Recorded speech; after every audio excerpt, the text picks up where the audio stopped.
There's this wonderful book out called In This Body, in This Lifetime. Um, a friend of mine that I practiced with for a few years at Bukokuji Temple, Kogen, he translated this book, and it was edited by Eisho Sudan. Um, she practices at, I believe, Toshoji Temple in Japan. And it's awakening stories of Japanese Zen women in the Soto school.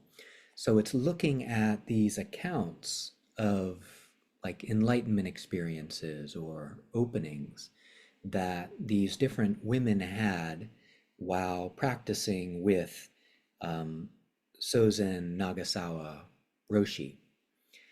And it comes from a compilation of these experiences. She would have her students, her female students, write down these accounts when they opened up, and it was made into a like a document or a compilation called Sanzen Shu, a collection of experiences in Zen practice. So apparently there were about 60 in this collection, and this book, In This Body, in This Lifetime, they talk about 30 of them. And it's interesting just how this one person, this one woman, through her practice and her dedication and who she was, completely transformed the Soto Zen tradition in Japan, uh, making it. She was the abbess of the first um, female Zen training temple in Japan, and through her work and her students campaigning, they made it possible for women to become Dharma heirs and then pass that along to their students. Up until Sozen Nagasawa Roshi, it a woman could receive Dharma transmission from a teacher, from a male teacher, but couldn't pass it along. That shift happened in 1952. So I got a lot out of this book. I'm getting a lot out of it, um, not only by reading the different experiences of these women in their practice, but just looking at the story of Sozen Nagasawa Roshi. She was born in 1888, and she says in the introduction here, the original cause for me to become a monastic was when I first saw a nun. I was 7 years old. In the province I was born in, there were no nuns. But one day there was a nun who was traveling from a distant province to Kannon-ji Temple, and she stayed for one night in our town. I saw her for just a moment, but this became a reason for me to have affinity with the Dharma, with the practice. From then on, I couldn't stop wishing to become a nun until this vow was realized. So it then kind of follows her. She receives ordination in 1915 from Daiun Sogaku Harada Roshi, who was the teacher of Tangen Roshi at Bukokuji Temple. And she essentially went on and at the time uh, practiced not she practiced at a few seminaries in Japan where nuns could go, and then after graduating she went to Enkoji Temple in Kyoto, and it was the only training nunnery at the time. After that, she got special permission from Daiun Sogaku Roshi to go to Shogenji, which is where, in our lineage, Shinzan Roshi practiced for 13 years. Shogenji is very close to Gyokuryuji in Gifu Prefecture. It has a reputation for being very strict, Sometimes it's called the Devil's Dojo. And this is where she had her first like Kensho experience, her first awakening while at Shogenji. And she writes, at the time, there was no suitable practice monastery for nuns. So, enduring various hardships, I was going here and there, and how many times this body was at the verge of death. The golden and unsurpassed words of Buddhas and ancestors were penetrating my bones and marrow, and I didn't have time to spare to listen to the worldly ways of criticizing nuns. When I thought, thankfully, I am also a Dharma descendant of all Buddhas for the three worlds. I just want to advance in my practice.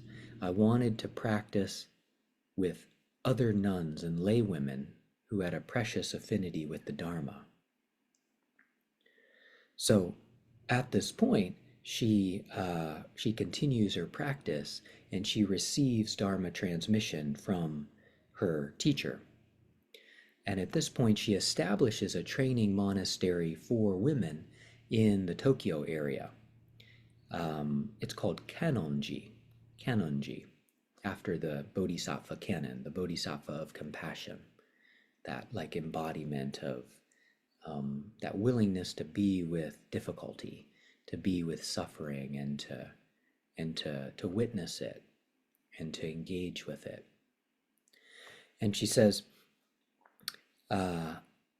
as I am a nun, I have wished for over 20 years to create a place primarily for nuns, where women who are determined to practice can gather and do this great training.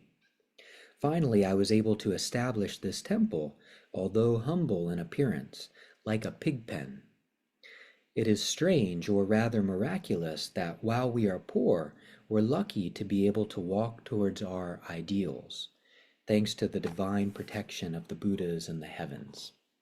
So she starts this training place near Tokyo for women, and she is the abbess here, and she's very much there with nuns who are practicing, and also offering sesshin, or these Zen retreats for lay women to come and practice with her as well.